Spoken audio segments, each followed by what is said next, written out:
what I am surprised.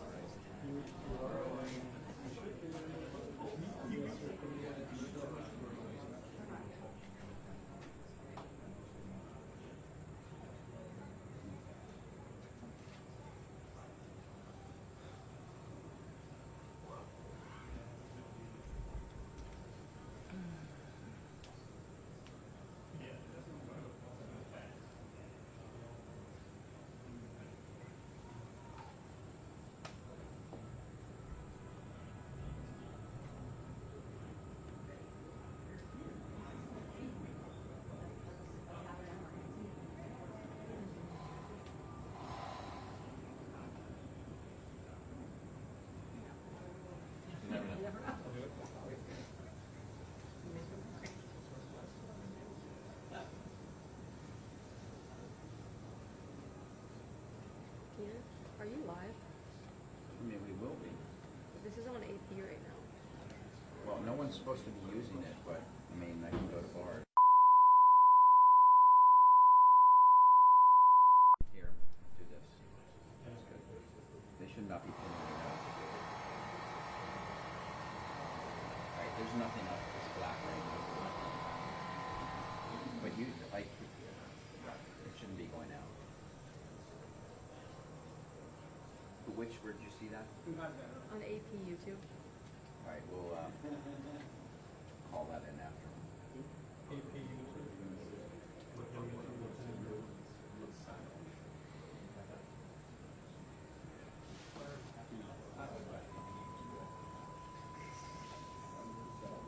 you guys send the ready to receive message? Oh, yeah, thank you.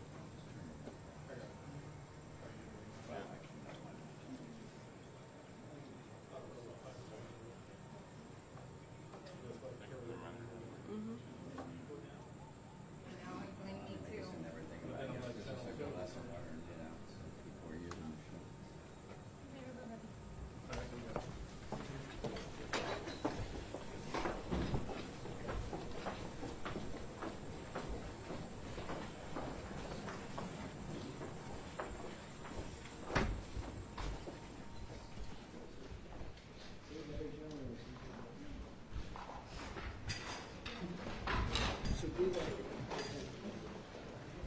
This is where I'm just standing.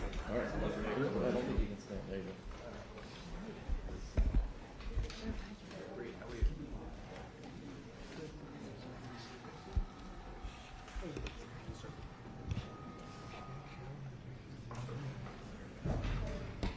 What do you think? Hey, Brian. Thank you very much. We have a very big announcement to make today. You all know Johnny. He came all the way from Italy, the beautiful country of Italy, to be with us. And he just got off the plane, and he's a hardworking guy, does a phenomenal job with FIFA. Nobody like him. I'm delighted to welcome FIFA President Gianni Infantino back to the White House for a major announcement about one of the most anticipated competitions in all of sports, the 2026, and this is a big deal, I'll tell you, I was so happy to get it, the 2026 FIFA World Cup. And it's going to be the World Cup as we know it. It's the biggest, probably the biggest event in sports, I guess, Johnny, right? Yeah. On December 5th of this year, the 2026 FIFA World Cup draw will take place at the Kennedy Center. Some people refer to it as the Trump Kennedy Center, but we're not prepared to do that quite yet, maybe in a week or so.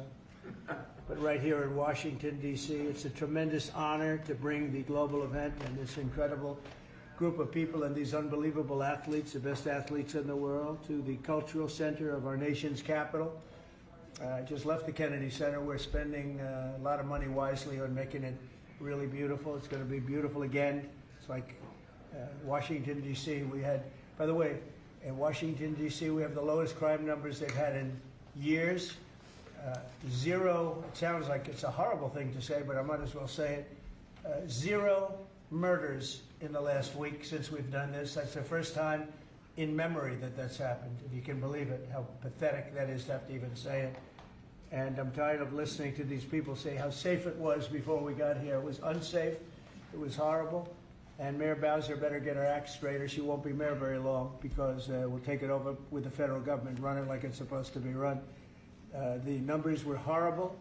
It was a crime-infested rat hole, and they do have a lot of rats. We're getting rid of them too. And we've made a lot of progress, and it was extremely unsafe, and now it's extremely safe. We had virtually no crime. The number was down 87%, and I'm trying to figure out where was the 13%, because I don't think it existed. The National Guard has been unbelievable, and they're working with the police, and they have some very good people in there. They have some people that shouldn't be police, actually, but they have some great people there. And the Washington, D.C. is a whole different place, and Johnny, I'm sure you'll be happy to hear that too, actually. Oh, yes. But it's a whole different place. People are excited again. They're going out to restaurants again. That was the other thing I saw numbers, that restaurant business is down in the last week. No. Restaurant business, you can't get into a restaurant. Just really lying people. And that's why people don't understand how bad and how dishonest the press is. I saw one poll that had us at 19% favorable on what we're doing with Washington. Then I saw another one that has us 94% favorable. And I can tell you the 94% is correct. The others are fake, just fake news. They got to get their act together. So bad for our country, so sick actually. So Washington, D.C. is really doing unbelievably well. And the Kennedy Center that we're fixing, I was just there all morning with contractors. We're making it unbelievable. It's going to be unbelievable. It's got great bones, but it needs a lot of work. The World Cup draw will set up the group stage of competition. 48 teams will play in 104 games across 16 North American cities, from Seattle to Vancouver to Atlanta to Miami. It's going to be so exciting for our country. The 2026 FIFA World Cup will be one of the largest and most complex events. This will be one of the greatest events, one of the largest. In a way, it's like Johnny said it better. It's like having many Super Bowls in a short period of time. Because each one of these games essentially is a Super Bowl. Some of them are bigger than Super Bowls, actually. But they're essentially, each one of these games is like a Super Bowl. The 2026 FIFA World Cup will be the largest, most complex set of events in sports history. And the Kennedy Center will give it a phenomenal kickoff, and we'll be involved, and they'll be working over there for quite a bit of time. We have it all set that they can stay there for the big events, the big press conferences and everything else. And they'll be in a very safe capital. That'll be nice. You don't have to worry about walking down the street, Johnny, okay? Thank you. But you could handle yourself. I could. Already FIFA is projecting 6 million loyal fans will attend the World Cup events next year, and 6 billion more are going to be watching back home, and they think the $6 billion number is going to be actually a low number. And this will drive more than $30 billion into the U.S. economy and create 185,000 American jobs in a short period of time, too. No sporting event attracts more attention, more fans, more viewers, or more revenue than the FIFA World Cup. And again, I'll just say it's the World Cup, and it's the biggest thing there is in sports, and we have it. And I got it in my first administration, and I was really somewhat devastated, as devastated as I can be. I don't have time to get too devastated. I was very happy that today, as you saw, the group that does this, a government group, radical left group, announced that Trump was right. Took in $4 trillion worth of tariffs. That the $4 trillion are going to reduce the deficit by numbers far greater than they ever expected or heard of. And by the way, the stock market went up 1,000 points. That was as of 10 minutes ago. I can't tell you what happened. A lot of things happened. But the stock market's up almost 1,000 points. And it's basically on the news that the release that just came out from government that the tariffs that everybody was talking about, that the whole world respects us for because of what we did. The tariffs are going to be at $4 trillion. They're going to reduce the deficit by $4 trillion, Mr. Vice President. Pretty good, sir. Too bad it's not 5, right? That's right. It's had a huge impact, and the stock market is way up. But this will drive more than $30 billion in U.S. economy and create 185,000 American jobs. No sporting event attracts more attention or more fans or anything else. And I just look forward to the draw. So we're going to have the draw, essentially, Johnny, at the Kennedy Center. Yep. And by that time, it'll be in even better shape. We're working on it. It's about a year project to make it. It'll be great. It'll be fantastic. You see the way this is looking? Look, nice. I can't tell you how much that gold costs. A lot of money. There's nothing like gold, and there's nothing like solid gold. But this beautiful office needed it. It had to be representative. When we took it over, it was dirty, not clean. I immediately changed the chair and had this beautiful desk renovated, brought out by the White House. People that do this, they did a great job to send it out. We have a craftsman who's great. But this was not appropriate for the Oval Office, what I took over. And now you look at all those paintings you're allowed to turn back. All of these are great presidents, and they were all in the vaults. They were in vaults for some cases much more than 100 years. And now they're proudly hanging on the Oval Office walls. And I can't imagine anybody changing it. But they were buried in vaults for over 100 years, many of them. So it's very exciting. People come in, they really love it. They love what we're doing here. They love what we're doing in D.C., and they love what we're doing, most importantly, in the country and the world. I'd like to ask Johnny to say a few words. He's the head of the whole thing. He's been there for a long time, probably the most respected man in sports. He's amazing, actually. Works very hard, and he's got the biggest event in the world coming right here to the United States. And a little, we did a little for Canada, we did a little for Mexico. We thought, see, I'm a good citizen. I said, let them have a little piece. So we gave a little to Canada, see how nice I am? And we gave a little bit to Mexico. And Johnny, please say a few words. Thank you, President. Great honor for me to be here with you today, President, Vice President, Excellencies. Fantastic to announce what you said, which is the final draw of the FIFA World Cup on the 5th of December here in the capital, in the Kennedy Center in Washington, D.C. at 12 noon sharp. It will be broadcast live all over the world. 1 billion viewers will watch it, and it will determine, of course, the match schedule, which 48 participating teams will play. You said it, 104 matches in 1 month, 104 Super Bowls. This is not just the biggest, the greatest event, not just a sports event, it's a social event as well, with a lot of emotion. We are uniting the world, Mr. President, uniting the world here in America, and we are very proud of that. And those teams, those national teams who will come here to participate in this draw with their coaches, with their presidents, they will all be proud to be part of writing this history. And that's why we brought as well this, which is the winner's trophy. It is the trophy that the winner of the FIFA World Cup wins. Only the FIFA president, presidents of countries, and then those who win can touch it, because it's for winners only. And since you are a winner, of course, you can as well touch it. It's pretty heavy. Yeah. It's the winner trophy. The last one who lifted that is Lionel Messi of Argentina. And here it is in the Oval Office in the White House. Can I keep it? What do you? Well, you can keep it. We're not giving it back. We're not giving it back. That's serious. It fits well. That goes very well on the wall right over there. We'll put it right below the angels. It fits well here. That's beautiful. Yeah. You can keep it until we have to give it to the next winner. That's fine. That's a beautiful piece of gold, I will say. That's beautiful. Yeah. So 6 billion viewers for the World Cup, 6 million coming to the matches, 30 billion economic impact, 185,000 jobs. This will be absolutely fantastic. The biggest event ever, and everything will start here in Washington, D.C. at the Kennedy Center, or the Trump Kennedy Center. You'll see that how it will be called on the 5th of September at noon sharp. 5th of December, noon sharp. Then, if I may... Will they be doing most of the draws, all of the draws at the Kennedy? Well, how are you going to do that? Yes, we'll do that at the Kennedy Center. We'll do all the other meetings around it with the coaches, with the broadcasters, with the sponsors, everything at the Kennedy Center.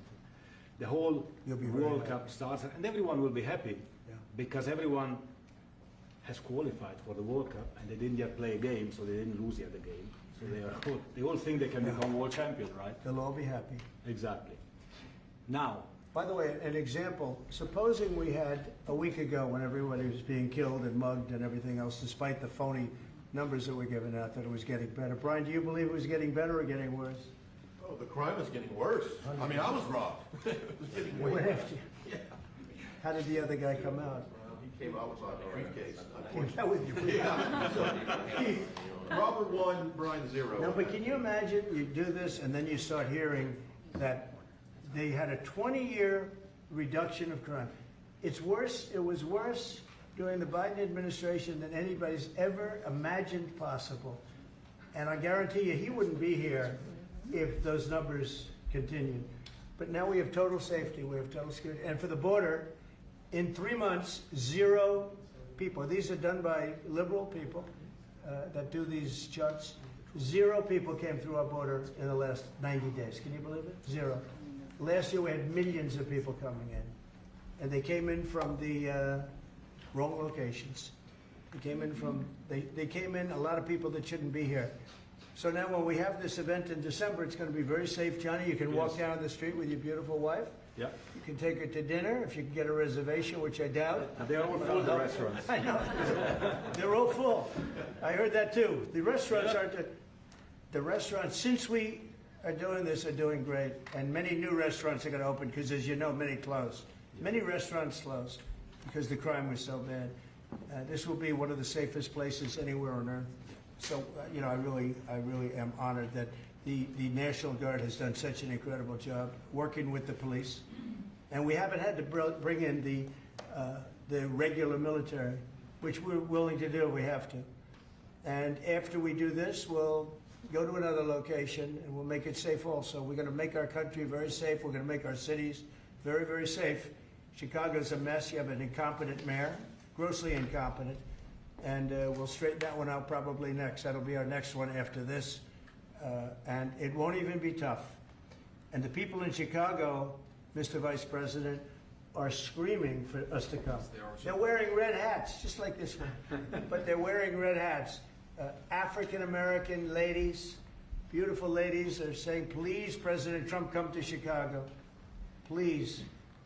I did great with the black vote, as you know, and they want something to happen. So I think Chicago will be our next, and then we'll help with New York, and we're going to help with, and I think really, a lot of these people that you see on television, they're, including the people in this audience, they'll say bad things about me, and then they'll say, thank God he's here, because half of them got mugged, and they don't want to get mugged again. But they're, you know, they work for they work for stupid people that are radical left, and they're made to do things and say things that they don't want to be saying. But the people right here are all happy because you're not going to be mugged in Washington, D.C. anymore. I just want to say Johnny's been my friend for a long time. He's an incredible guy, and we will lay out the red carpet. Andrew, you're going to be fantastic. Rick is going to be everything Rick ever touched has always worked out, and he's working with me on the Kennedy Center. And his very good friend was an actor on Broadway for 5 years, right? And I assume he's helping us a little bit, right? Yes. And Andrew, you're all excited about it? Absolutely. Would you like to say something? This is a great opportunity, Mr. President, to show off the first 250 years of the United States of America, the greatness, and then the hope and promise of the next 250 years. When you think this World Cup is going to be over our 250th birthday, Mr. President, your leadership, obviously, with FIFA leading the way, this is the largest sporting event in the history of the world under the Trump administration. So very excited. I just want to say one thing. Andrew Giuliani, so his father is Rudy, the greatest mayor in the history of New York, I think by far. He took a ravaged city, a city that was really under siege. Probably most people thought it was going to survive. He turned it around. He was a great, great mayor. And then they treated him very, very unfairly. You go back and tell your father all of the things that have come out over the last couple of months through Tulsi and through all of the people, Cash, everybody. They've proven your father 100% correct. His father was treated so unfairly. Your father has been 100% correct. And tell him we all love him, okay? Thank you, Mr. President. He's been amazing. What he had to go through was very, very unfair, nasty. These are bad people. Mr. Vice President, would you like to say something? Well, sure, Mr. President. Thank you, and thanks to Johnny for being here. We're very thrilled about the World Cup. Just to echo something the President said about crime in Washington, D.C., this is the national capital of the greatest nation in the world, and we had murder rates just a few weeks ago that rivaled some of the worst third world cities anywhere, even in very, very poor regions of the world. Why did we accept that? Why did we allow it to happen? We allowed it to happen because we had broken leadership in Washington, D.C., and unfortunately sitting behind the Resolute desk. What we have shown in just under 2 weeks of taking law enforcement seriously is that the American people can have their streets back if their leadership is willing to put in the time and the resources. Mr. President, you've shown in Washington, D.C. that we can have safe streets again. We've just got to have the political willpower to focus on the bad guys and to give the American people back their communities. We are focused on doing that thanks to the President's leadership. Thank you. And that's a really very small percentage. It's 2%, 3%, but that 2% and 3% wreaks just havoc throughout a community. People are petrified, and I know there's a couple of the women in the back are shaking their head, yes, yes, yes. I won't report who you are because you'll end up losing your jobs, but it's true. It's amazing. And the police, and you look at the D.C. National Guard, I saw pictures of them last night getting off vans and all, and I saw some bad ones running, but they're not running so much anymore. They're not there. They're just not even, they're not even trying. You're totally safe. Now, there'll be something happening sometime. I don't know. Maybe it won't be for a long time, but this was every night would get reports of people being mugged and killed. There's one woman on television last night. She had a badly busted up nose, and she said, well, I like our streets the way they used to be. And she thinks it's going to happen like by doing nothing. And they say, what happened to your nose? She got slugged by a guy walking down the street, slugged. Her nose will never be the same, I guarantee you, unless it takes a pretty good turn. She wasn't really for us. But she sort of said, well, maybe something has to happen. Before this happened to me, she got whacked. And I don't think she'll ever be the same. She almost became, she was a half a Trump fan, a woman that would have never been a Trump fan, but she was hit hard. It's not going to happen anymore. Not going to happen anymore. But then we're going to beautify the city too. That's where I was today at Kennedy Center. And we're going to beautify the city like it has it. And we're working with Clark Construction, the biggest construction company in Chicago, and in Chicago and Washington. And the head of Clark is great. He's all over the world, actually. But Washington, I would say, is their home. That's where they do the best work, the biggest work. And they're doing they've been doing a fantastic job. So you're going to have a fantastic, clean, beautiful place. It's going to be better than it ever was before. Literally better than it ever was before. We'll get it done very quickly. And I want to thank Clark because they're doing a lot of work in a lot of different locations. But they've been fantastic for getting us the right contractors and the people that can really do the job right. And Johnny, did you want to say something? Yes, one more thing, because as you rightly say, you know, with security and beautifying cities and the whole country, we want people to come and enjoy and have fun. And that's why this is not just the most iconic trophy in the world of sport, but we start on the 10th of September the sale of tickets for the FIFA World Cup. And we have the first ticket here for the final. Good. Wow. For you. Oh, good. That's cool. Wow. It's, of course, row 1, seat 1. It's ticket number 4547. And it's for the final in New York, New Jersey. And so you have your ticket already for the final. All the others, 10th of September, start getting your tickets. That's beautiful, yeah. 6.5, 7 million tickets. Fans will enjoy the security here. Will be fantastic. You're going to do record business, I think. 100%. Christy, would you like to say something? Yeah, Mr. President, millions of people will come to this country, and we'll make sure they get their travel documents, their visas, that they want to come here and spend their money and enjoy this sporting event. It'll be the largest event in the world. And sir, you're reminding me of something that my dad used to say all the time when I was growing up. He would say, Christy, you kids need to look like you respect yourself before anybody's going to respect you. And in this country, when people look at our streets, when they look at our capital, you're bringing respect back to this city. And people will respect our country more because it's safe, it's clean, it's beautiful. And what you're doing is transforming this nation by making sure that our laws are upheld. And millions of people are going to come and be able to enjoy it next year, and I'm excited about that. Thank you for doing that. Well, our country is respected again. And a year ago, we had a dead country. I'm telling you, it was a dead country. It was a country that had lost its way. It was a country that was going to fail. Look, even today, where they say $4 trillion in reductions of deficits, and this was totally unexpected. They didn't expect it. I mean, I don't know where they've been. the people that do this stuff, but it's terrible. I want to thank Christy for another reason. I said to her 2 weeks ago, I said, Christy, do me a favor. I built hundreds of miles of wall. I built the same wall that the Border Patrol asked me to build. It wasn't my first choice. I wanted to do concrete plank and everything nice, but you wouldn't have been able to see through it. So I had Border Patrol in, and they tested everything else. And we gave them steel wall, high-grade steel, very hard to cut. And we gave inside that is 9,000-pound concrete, which is a very tough concrete. Inside that is rebar, a big, fat piece of rebar. So you have all different materials that are very hard to cut, and you need different instruments to cut each one. And I said, Kristen, we got to get a coat of paint on it. And I didn't know she was listening, but I said, we got to get a coat of paint, and it should be black, because black makes the steel very hot. It's untouchable. You could fry an egg on it. And if you got a good black, flat paint, it would look beautiful. It will preserve it from rust. And that was it. And I gave it to her along with 30 other things, and she's done such a good job on the border with Tom Holman and the group. Tom Holman's a fantastic guy, what the job he does, and the way they work together. So I turned on last night, and I see Christie's painting the wall. And it looked beautiful, by the way, when that paint went over there. And it's hot. It's hot. Yes. It's hot. If it's white, it's not hot. If it's black, it's going to be very hard to climb that sucker. It's not going to be easy.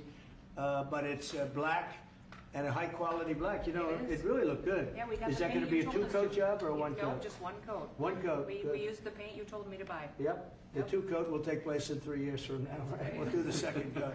But it looks beautiful. But thank you very much. I didn't know you were listening to that, because we talked about 7 different subjects, and all of a sudden I see you're out there painting with a lot of painters and everything else. But it was a beautiful thing to say. Would you like to say something? You've been such a big part of this. Please. Well, just, Mr. President, we're delighted to be here today for this announcement, but we're also looking forward to having you at the final. Oh, yes. On July Oh, yes. 19th No, we'll be in New there. York, New Jersey. We're going to be there. A lot of people are going to be there. A lot of people. I'd like to thank you all. Do you have any questions on FIFA, first of all? It's going to be a big event at the Kennedy Center. Do you intend to take part in it? Will you have a part to play on December 5th? I might play. I mean, I see the money that these soccer players, you know, we call it soccer, but I see the money that these soccer players are making. I may try and play. I'm a very good athlete. My son is a very good athlete, and he's a good soccer player. He's on the tall side for soccer. Yeah. He's 6'9". That's pretty tall, but That's pretty it's cool. on the tall side. That's good. It's on the tall side, but he's good. But no, I may put on shorts. I look extremely good in shorts and join the play. You know, no, it's going to be a lot of fun. It's going to be good. Many foreigners who want to come to attend the event are concerned about the visa situation. Can you reassure them? Yeah, they're going to have a very easy time getting in. Certain countries are going to be very, very easy, and other countries are going to be obviously a little bit more difficult. Would you like to explain that, Christy? Yeah, absolutely. We have a process set up that we'll be implementing on getting visas approved. Everybody will be thoroughly vetted, but they'll be welcome to this country. It'll happen quickly, and we're excited for them to come. So I would hope that around the world people know that the United States is excited to bring their family here to enjoy this event. America welcomes the world. Yes. And I can really, from the collaboration that we have, testify for that. Absolutely. Thank you. And I just sent a picture from somebody that wants to be there very badly. He's been very respectful of me and of our country, but not so respectful of others. But I'm going to sign this for him, but I was sent one, and I thought you'd all like to see it. That's a man named Vladimir Putin, who I believe will be coming, depending on what happens. He may be coming, and he may not, depending on what happens. We have a lot of things happening over the next couple of weeks. But I thought it was a nice picture of him. Okay of me, but nice of him. So that was very nice that it was sent to me. Okay? Mr. President, on yes. that subject, have you talked to Vladimir Putin about the fact that yesterday a big U.S. factory was hit in a Russian airstrike in Ukraine? What's your reaction to I that? told him I'm not happy about it, and I'm not happy about anything having to do with that war. I settled 7 wars, and actually, if you think about pre-wars, add 3 more, so it would be 10. I thought this would be in the middle of the pack in terms of difficulty. No, I'm not happy about anything about that war. Nothing. Not happy at all. We'll see what happens. I think over the next 2 weeks, we're going to find out which way it's going to go. And I better be very happy. Mr. President, I had a very good call with Prime Minister Carney of Canada yesterday morning. Yes. Canada is taking away some retaliatory tariffs. He's So- removing his tariffs, yeah. Exactly. He's removing his retaliatory tariffs, which I thought was nice.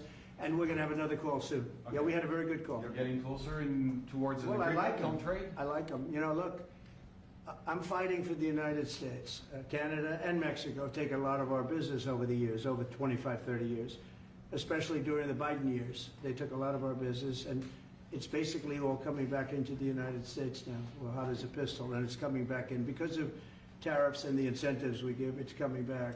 And it's impossible, I think, for another country to stop it. And we are working on something. We want to be very good to Canada. I like Carney a lot. I think he's a good person. And we had a very good talk yesterday. So I think it'll be good. Mr. President, I have a question about the search of Ambassador Bolton's home. The Vice President recently just did an interview saying that it's about classified documents, but that there's also broad concern about him. What are the concerns? Well, I haven't spoken to Pam in the group yet, but I will be. I saw that just like everybody else. I try and stay out of that stuff. I'm allowed to be, and I'm chief law enforcement officer, believe it or not. You know, I don't like to go around saying that, but I am. That's the position. But I purposely don't want to really get involved in it. I'm not a fan of John Bolton. I thought he was a sleazebag, actually. And he suffers major Trump derangement syndrome, but so do a lot of people, and they're not being affected by anything we do. I don't know anything about it. I just saw that. I'll find out about it. But if you believe the news, which I do, I guess his house was raided today. But my house was raided also, called Mar-a-Lago. They went through everything they could, including my young son's room and my wife's area. They went through her drawers, as the expression goes. They went through everything you can imagine.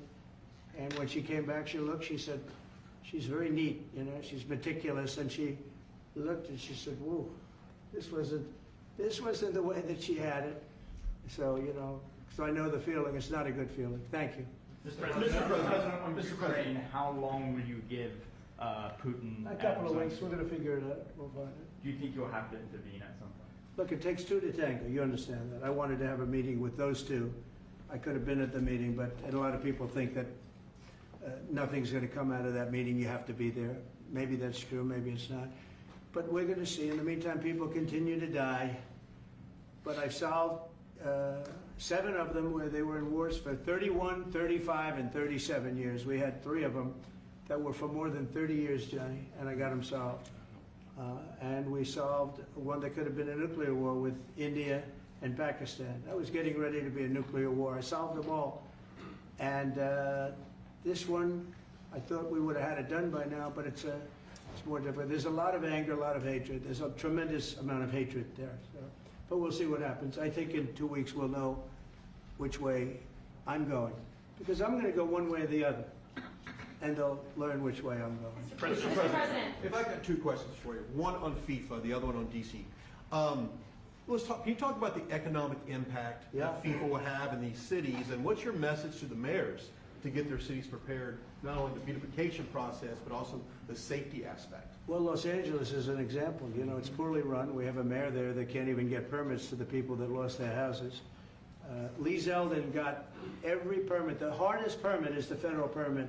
Within 20 days, every single permit was there for the people to build their houses. But people are writing us and they're saying they won't give us. The mayor is incompetent. The governor's incompetent. You know, Gavin. I know Gavin very well. He's an incompetent guy with a good line of bullshit. And he doesn't get the job done.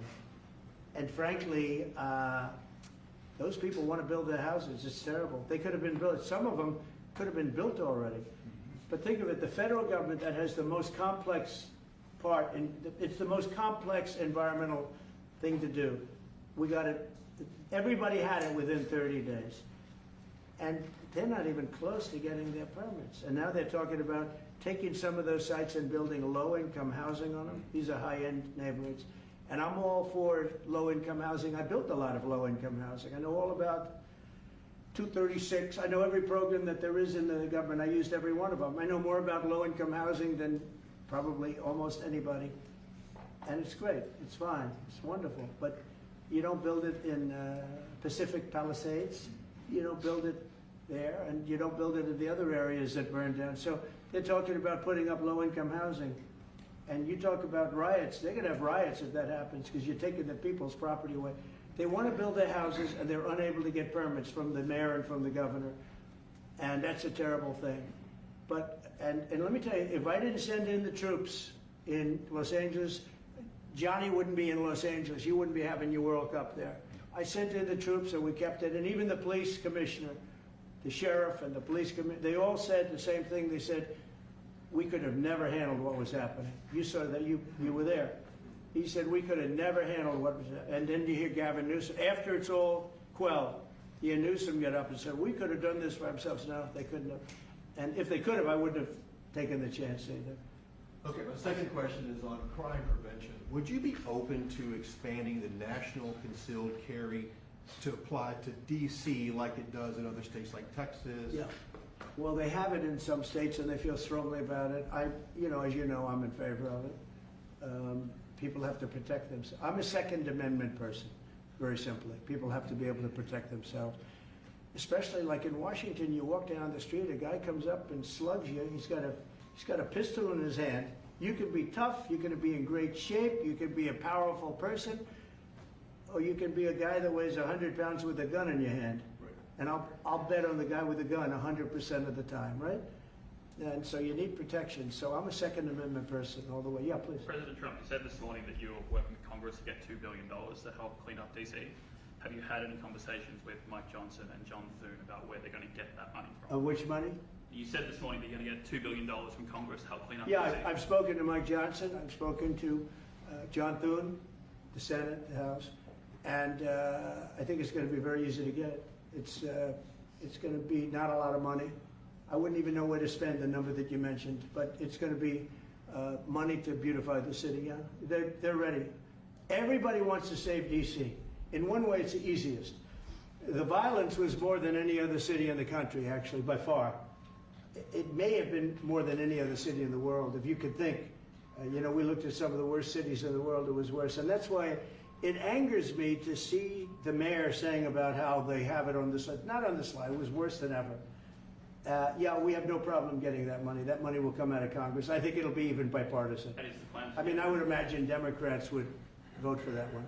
Is the plan to get it before the September 30 spending deadline on the Hill?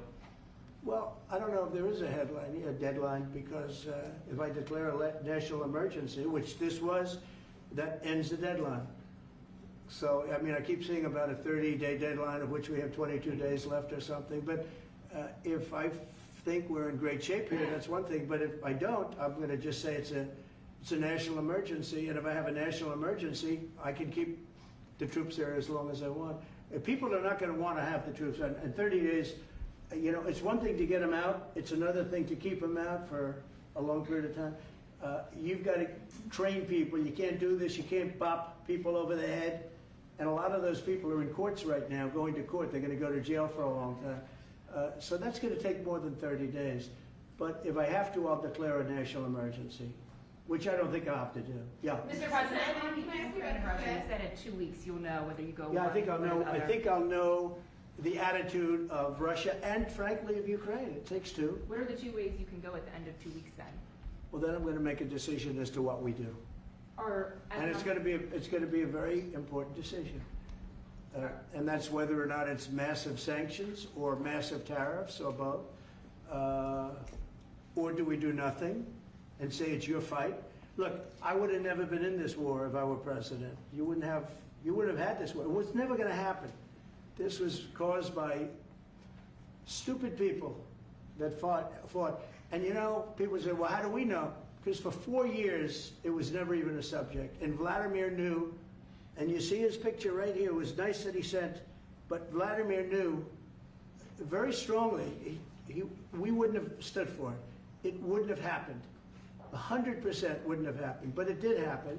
And now they're losing from 5 to 7 young kids. Think of it, you're a parent and your son is leaving. He's Russian or he's Ukrainian. And he's leaving and they're waving goodbye. Nice, beautiful kid. nice crew cut, all set. He wants to be a soldier. And goes there, first week he has his head blown off. And he's no different than you people, me. And it doesn't matter where. I mean, I solved a problem in the Congo that was vicious. Rwanda and the Congo, the Republic of the Congo.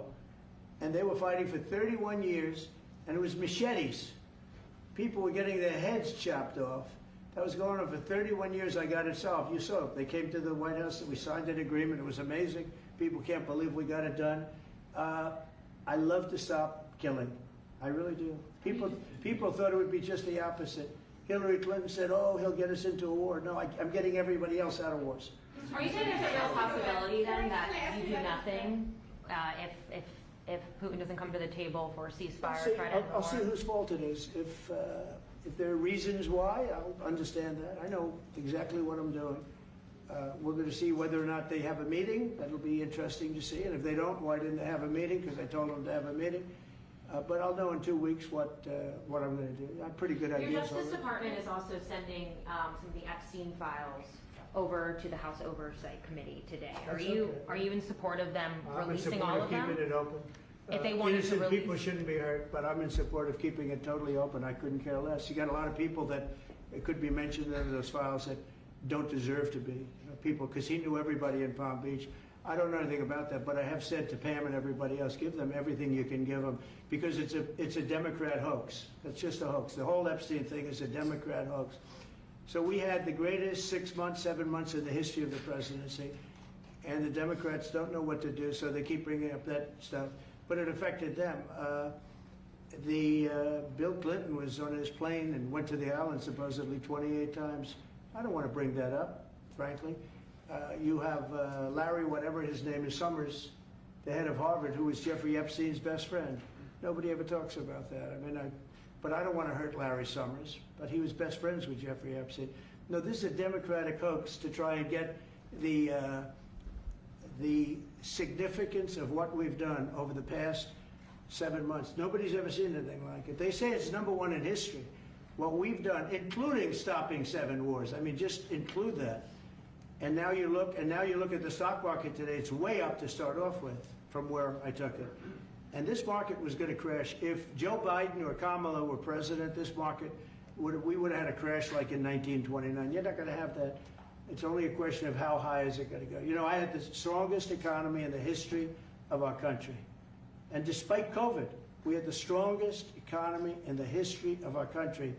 And we're going to blow it away this time. I was always good at making a lot of money.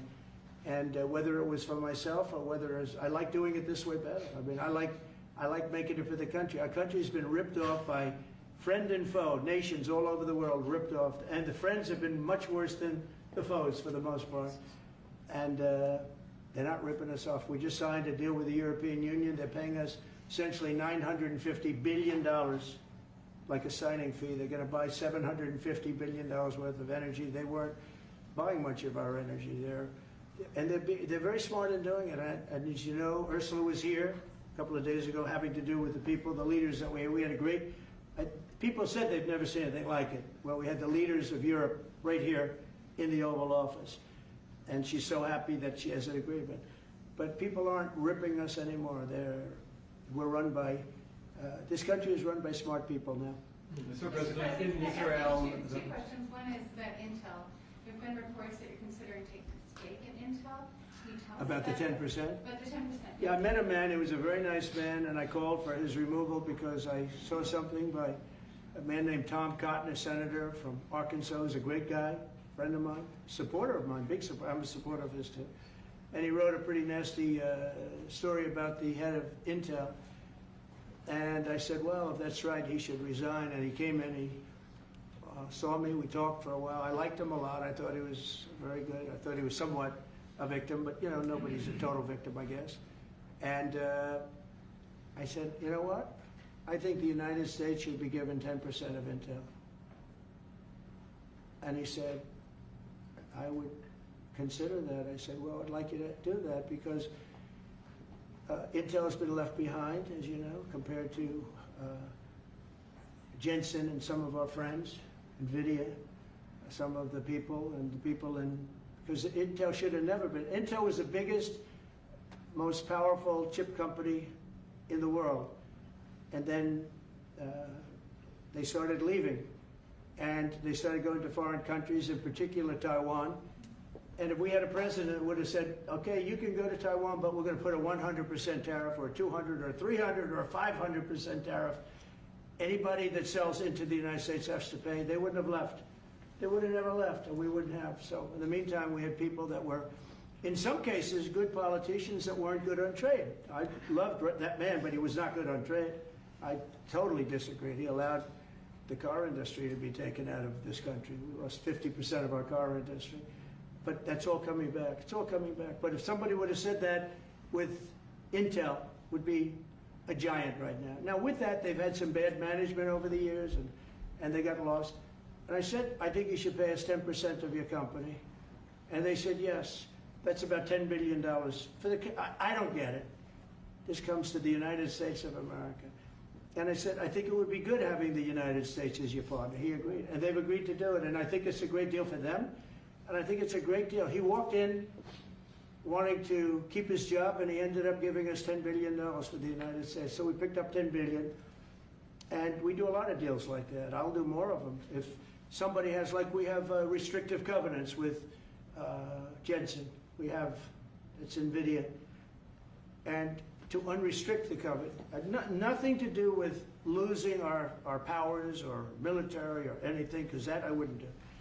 But there are things you can do that don't affect us, that actually help us. And if we're going to give somebody a free out, a restricted covenant, we have a strong restrictive covenant on certain industries. And I will absolutely give somebody a opening on a restrict to do a lot of business, which is good for us, as long as it doesn't hurt us in a security or military way. And if I do that, I think the country should be paid, because anybody else, I have it in real estate where I'll have a deal with somebody and I'll have them restrictive covenant. Then they'll come back and they'll say, I'd love to be able to build over here, but I'm not allowed to because you have me covered, you have me restricted. I say, I'll let you build over there, but pay me a lot of money. No different. But the country never did it because the country was run by foolish people. You said Chicago might be next.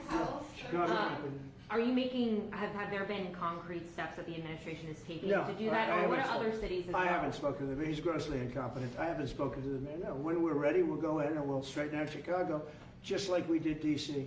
Chicago is very dangerous, great place. I built great stuff there. I have the most beautiful building in Chicago, I think. But I hate to see what's happened to Chicago. Chicago was our greatest city, actually.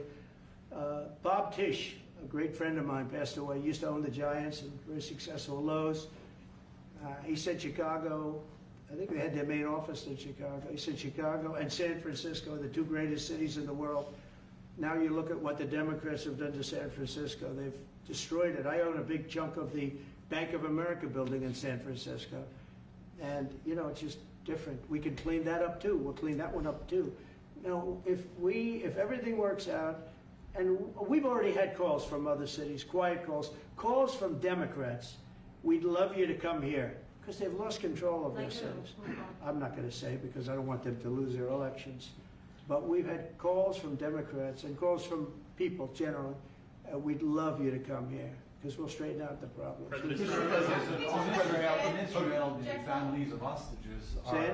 In Israel, the families of hostages are opposed to the reoccupying of Gaza. Why is the U.S. still Well, not all of them. And you have to understand, I'm the one that got all of the hostages out. You got a lot of people out. If it wasn't for me, they wouldn't be out. I worked with Bibi and I worked with Steve Witkoff. But if it wasn't for me, you would have all these hostages would most likely be dead right now, every one of them. So they all come up here. They all come in groups of 10, 12, 13, and many of them, and I've gotten to know a lot of them. They're great people. What they had to go through is incredible. But so now they have 20, but the 20 is actually probably not 20 because a couple maybe aren't around any longer. It's a terrible thing.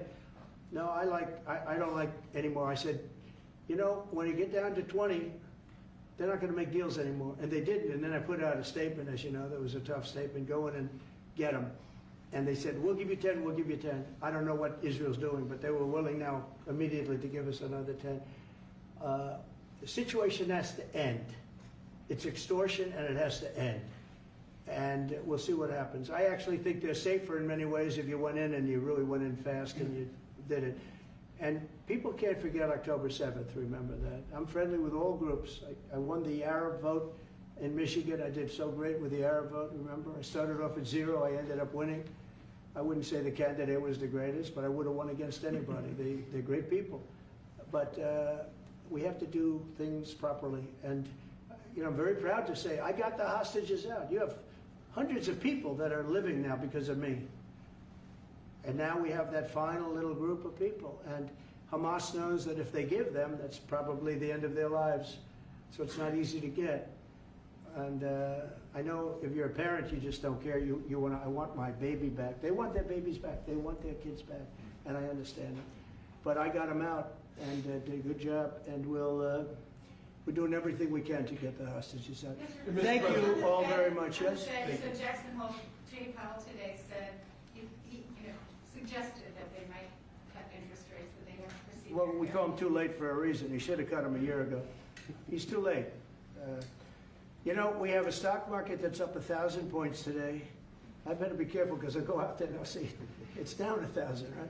But it's up 1,000 points when I came in here.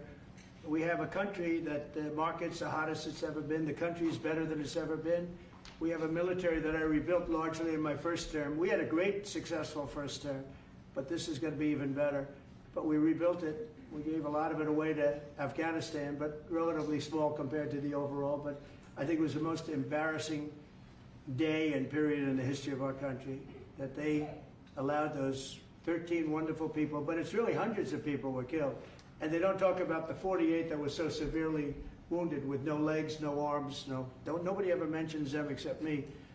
But that was the worst day, the most, it just showed how incompetent. Frankly, if that didn't happen, I really believe that you might not have had the problem with Russia. I think Putin was sitting there watching these stupid people running our country and said, this is a time to invade.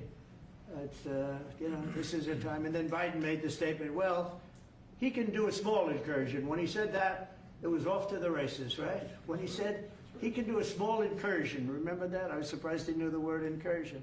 I didn't think he had that good of a vocabulary. I want to thank everybody. It's very important to me and to everybody up here, the World Cup. And Johnny has been so incredible. I mean, he's really a great leader. I mean, to think, I said, Johnny, do it by phone. You don't have to come. No, he said, I'll come. And he flew all night long to be here and listen to this about how great we're doing in D.C.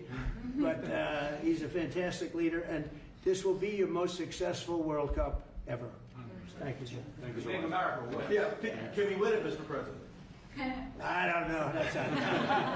I watch some of those teams go around. They go down that field. I don't know. But let me ask you: what chance does America have of winning? Well, the home team always has a good chance to win. It depends See, how he's it a good starts. diplomat. No, but there's some good players. We have a shot. We have of course, you have a chance. Will Bears be going to any of the games, Mr. President? I'd love to have him. He'd love to. He's very tall. Maybe we could make him a goalie. The goalies are very tall now, right? The goalies are very tall. The goalies, well, he'd be a perfect goalie. 100%. At his height, he'll be a great goalie. Exactly. So we'll put him on the American team. No, but do the Americans have a chance of, like, getting into the quarterfinals? Yes, right? definitely. No, the quarterfinal, definitely. But then, as the tournament goes on with the public 250 years of the United States, let's not forget, they will all feel energized about that. You know, it's amazing. The talent is really great when you watch these things. I went to the game 2 weeks ago, and it was a big upset. But you look at these people, the way they pass it, it's amazing, really amazing. It's a great art, right? It's a great talent. It is incredible. You know the expression. Will you draw the names out of the hat? What? Will you draw the names?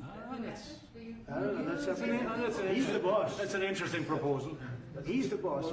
We'll discuss that. It's going to be great. And I think the American team is going to do well. I mean, I hear it's a very good team. Good luck, everybody. Thank you very much. Thank you. Thank you guys. Luck me along. Thank you guys. Keep a lot of those photos. Thank you. No, I just got one. Thank you. Thank you guys. We're done. We're done. Thank you. It was a nice photo. Thank you very much. Thank you guys. Keep moving. Thank you. Andre, this way. Everyone forward this way. Thank you, everybody. Keep moving. Thank you. Thank you guys. Keep moving. Thank you guys.